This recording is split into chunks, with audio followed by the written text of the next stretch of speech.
listening to The Joe Cronin Show, a wrestling podcast with attitude. What's up, wrestling fans, and welcome to the video YouTube version of the show, the entire podcast. You will hear the rest of it if you are listening on patreon.com/Joe Cronin Show, patreon.com/Joe Cronin Show, where you guys can hear all the great stuff. And I do want to thank all the new patrons. We're going to talk today about Tony Khan spoke about Jade. We're going to talk about him speaking about Jade. I have some comments about Nick Wayne. And then we are going to talk about Edge in AEW and who got the better deal, WWE or AEW. Edge goes to AEW, Jade goes to WWE.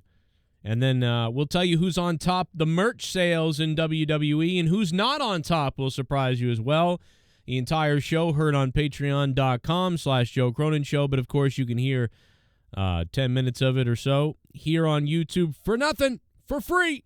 If you're a member on YouTube, you will also get access to it as well. I want to first say thank you to the new $25 producers of this show. Without them, I don't know where we'd be. So shout out to the new producers of the show.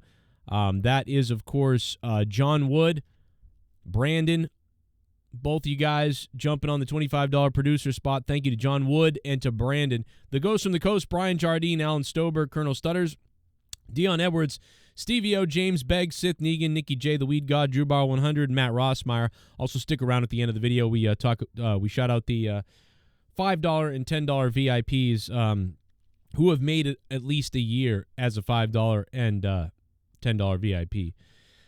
On patreon.com/. Anyway, Tony Khan speaks about Jade. He talked about, Jade being an important part of AEW. And this is something that I talked about for a while, about how they would get into sort of this bidding war, this battling war, and how things would go. I've laid this out several times about how this could go and how these companies could end up doing battle with each other.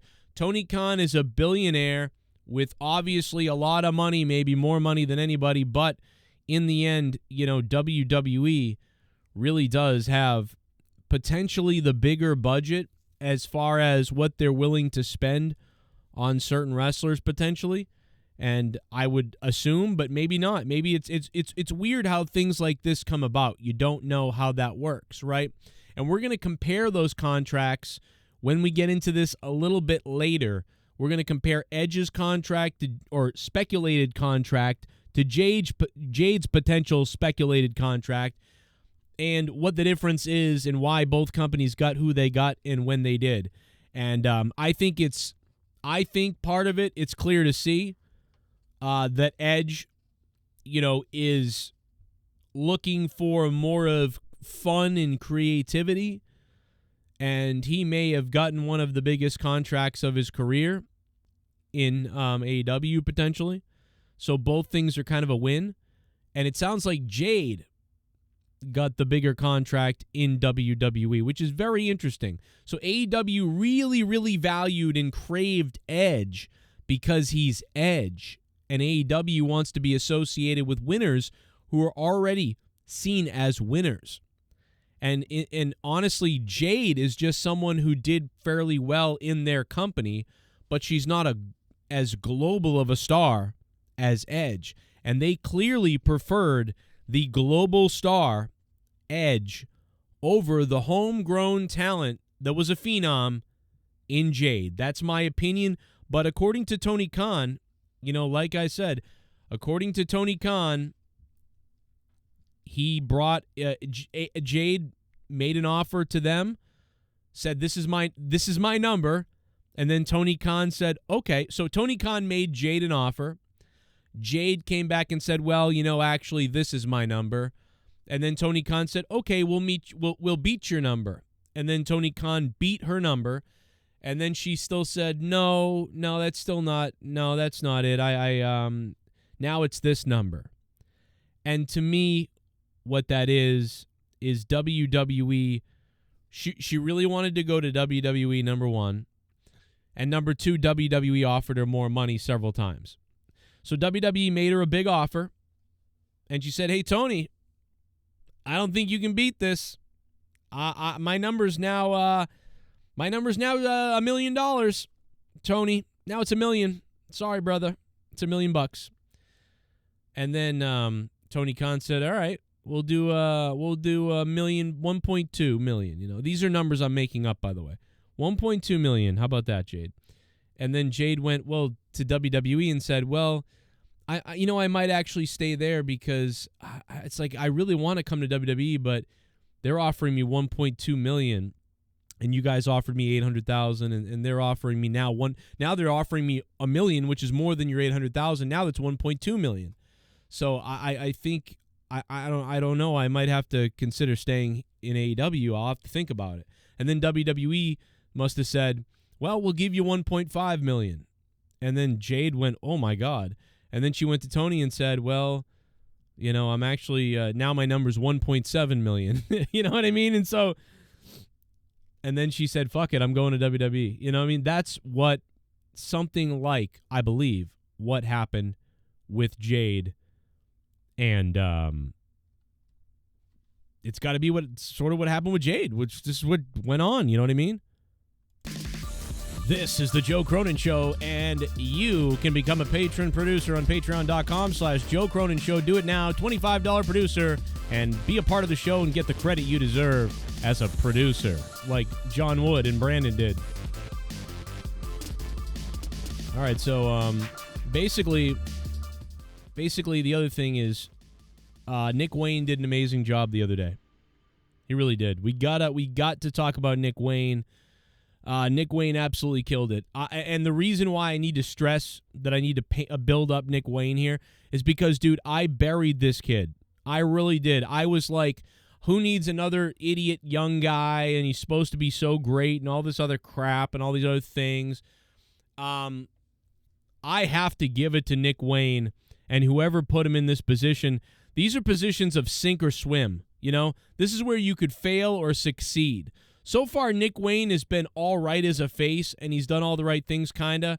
But as they built this situation up in AEW, I was bewildered at what was going on. I could not believe that they were doing this. When he turned and he hit Darby with the belt in the head, I was shocked. And the way he sold it afterwards, and the way his facial expressions, and just everything they did. The mom in the crowd, does the mom really his mom, or is she an actress or something? This was really well done. I've got to give it up for Nick Wayne. I crapped on him before, said I'm sick of this young guy stuff. He's 18. This is so stupid. But you know something? You talk about show me something. And most of the time, you could have stuck a lot of different 18-year-old, 19-year-old guys in this position before this, and just, you know, the young phenom type of guy, yay, 1, 2, 3 kid type of situation. There's a million of them in AEW. They just keep doing it and doing it and doing it, and I don't care anymore. Now I care, because this was something different with him. He has an edge now, but he has an edge now, and it's like it was damn good. You really got to give this kid credit for that, and I do. This was very good. Even if Edge didn't show up, or Adam Copeland, the Rated R Superstar, didn't show up, this segment was great. The match was good. I really did enjoy it. It was my favorite thing of the night was this match, and the ending and the way it ended, and the drama and the psychology of it. Just well done on the psychology field. It was so good. And so I've got to praise Nick Wayne after kind of crapping on him a bunch recently. Great heel turn at Wrestle Dream for the 18-year-old. He really did show me something, show us something. And great job to Nick Wayne. You know, he's a younger guy. I wonder, you know, it's just really good, man. It's something it's something I dreamed about as a 16-year-old. You know, maybe I'd be an 18-year-old and I'd break into the WWE somehow. I'd be so good that I'd be the first person that they'd to ever be 17, 16, and they'd actually, oh, you got to put him in the ring. You know, you had those dreams of that or whatever as I'm wrestling in the backyards. And meanwhile, I was wrestling in backyards, and this kid's in the middle of a pay-per-view event. And, you know, he didn't piss his pants whatsoever. He flourished. Man. Great job. So there you have it as far as that goes. So Tony Khan speaks on Jade. We speculated about the contract situation between Jade and Edge. And so in just a second, for all you people listening on Patreon, the audio only, I will talk about this. But for the rest of you, I bid you adieu on YouTube. I thank you for listening, and please become a patron on patreon.com/Joe Cronin Show. Thanks to the $25 producers John Wood, Brandon, Ghost from the Coast, Brian Jardine, Alan Stober, Colonel Stutters, Dion Edwards, Stevie O, James Begg, Sith Negan, Nikki J. the Weed God, Drew Bar 100, Matt Rossmeyer, and of course the $5 and $10 longtime patrons. Couldn't do it without you guys. Of course, the Truth Shall Set You Free, Brent Porter, Frederick, Evan, 904 Pinball, Zine, J. Rod, Brian Prince Jr., Dick Spit, Andrew Attess, New Japan Fan 10, Tim Mecca King, 88, Don Edward, Clyde Cash, Kenzo Amore, Sean B., Arknolius, Strokel Bean, John Treadway, Hector Gutierrez, J.P. Giles, Gerald Armstrong, Jared Parker, Halfpenny Link, Josiah, Brian Harper, Shardy Janetti, Robert, Jacob Forden, Travis Keene, Carlos 919, Ed Vargas, Dickie C, ADTR 210, Swerve, MWM, Hitman 8406, James and Monica, Arushin Chu, Drunken Stupid, Z Payne, Sasha's Mouth Blood, Bad Omen 666, James Sinclair Jr., and so many more, but those are the $10 VIPs and more. Thank you so much, and the show continues right now on patreon.com/Joe Cronin Show, or keep watching my videos for free on YouTube. Okay, all you patrons, strap in.